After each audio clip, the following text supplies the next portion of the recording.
Welcome to Love and Abuse, the show about helping you identify poisonous communication and toxic behavior. You deserve to be treated with respect and kindness. That's why it's important that you learn to pinpoint manipulative and controlling behavior so that you keep your power and your sanity. I'm your host, Paul Coliani.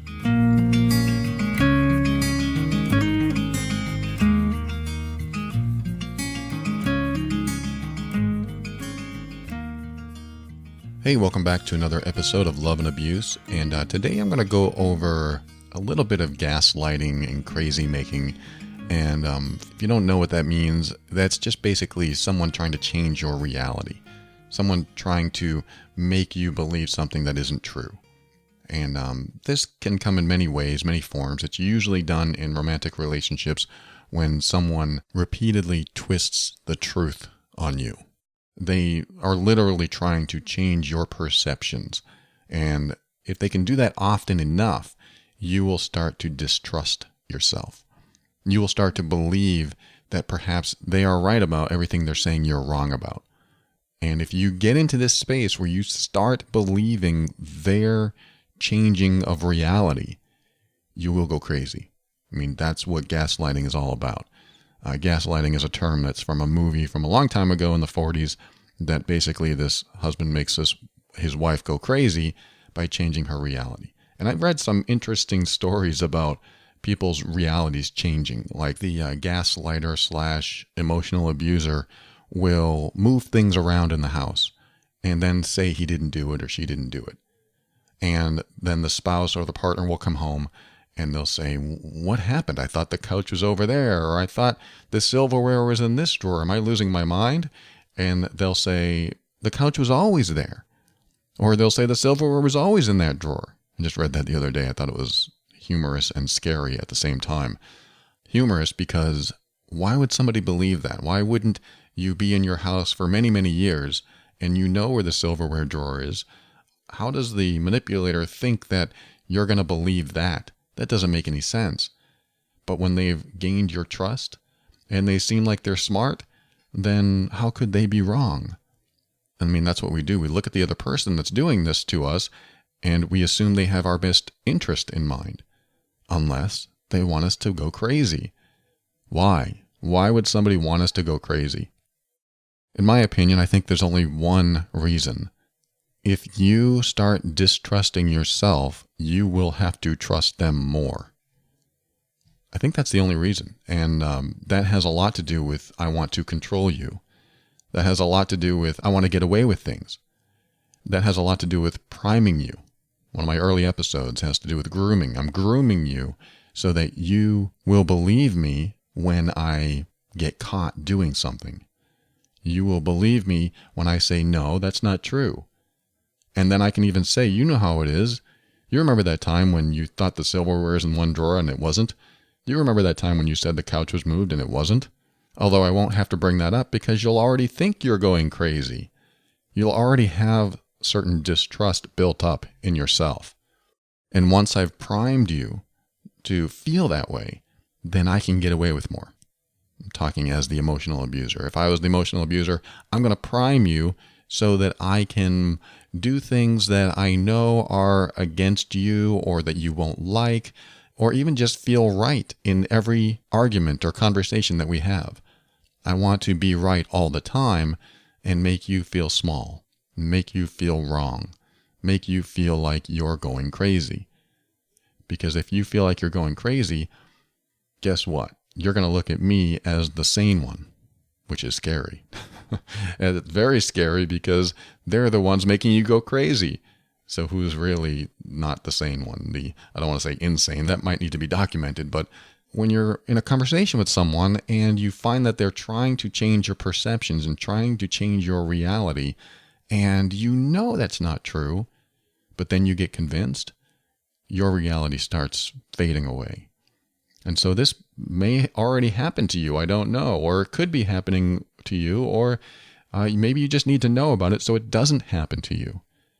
And this is a very transparent gray line because sometimes you are wrong.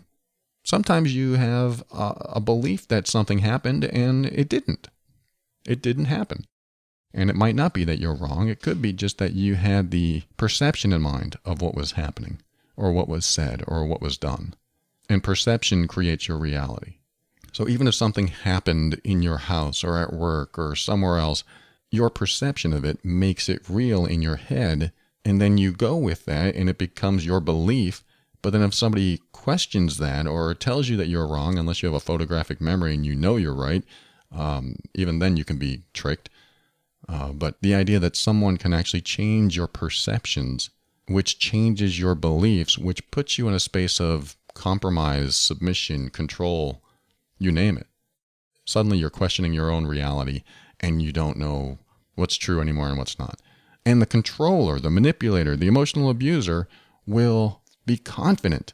And they'll say, I know I'm right and you're wrong and I can prove it because, they moved the couch. They moved the silverware.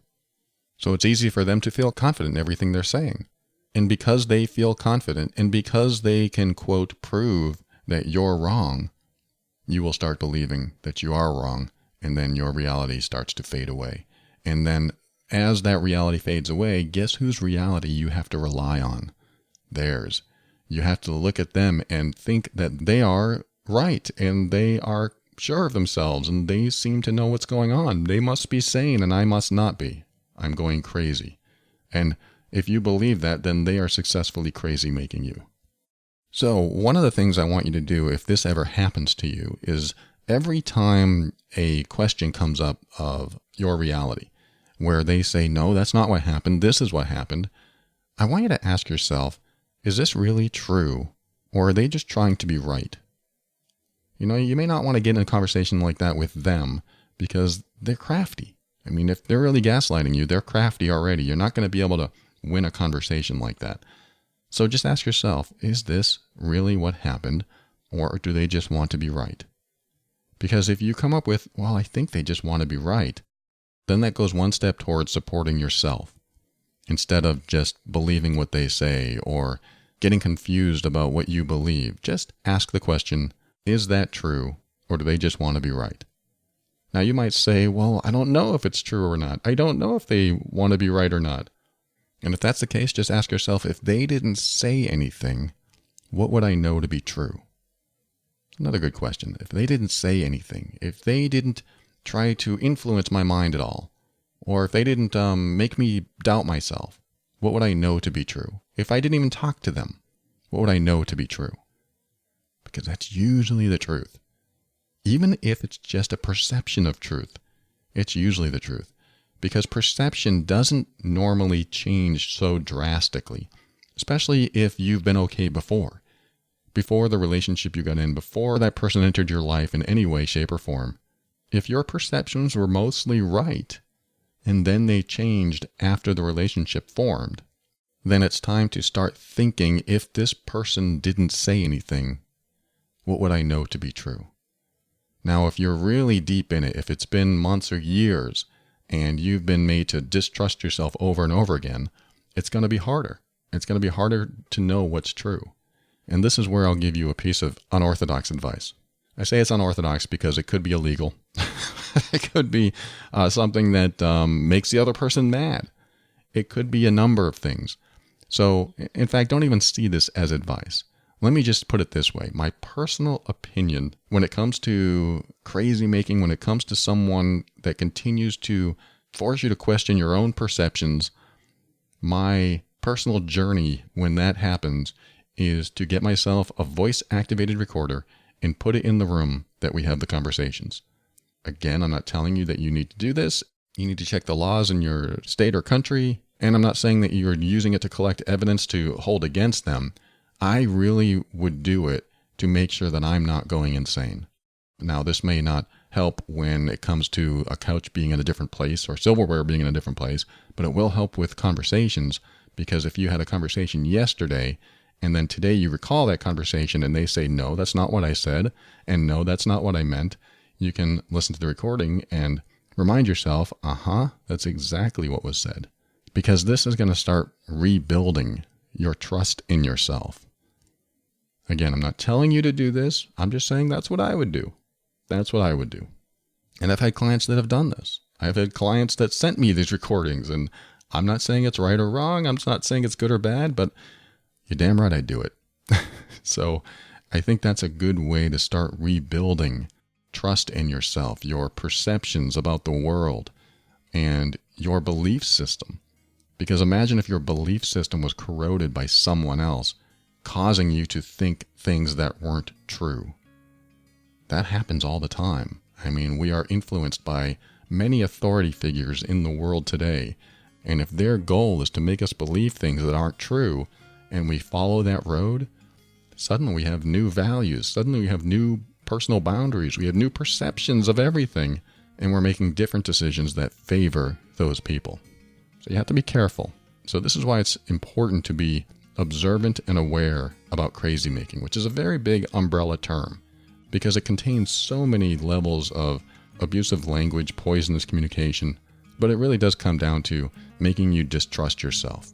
And the more you distrust yourself, the more you'll end up putting faith in them, the more you'll end up wanting to get support from them, wanting to get their friendship, their love, a connection, their compassion, their sympathy. The more you have dependencies on them, the more they're in control of you. Love and Abuse is the official podcast of the MEAN Workbook, which is an assessment and healing guide for difficult relationships. If you want to pinpoint the exact behaviors causing the difficulties in your relationship, head over to loveandabuse.com. This show exists to remind you that you are not alone and you are not going crazy. You deserve to be treated with kindness and respect. You deserve honesty and sincerity. You deserve to be treated as worthy and significant, because you are. Thank you for joining me today. We'll talk again soon.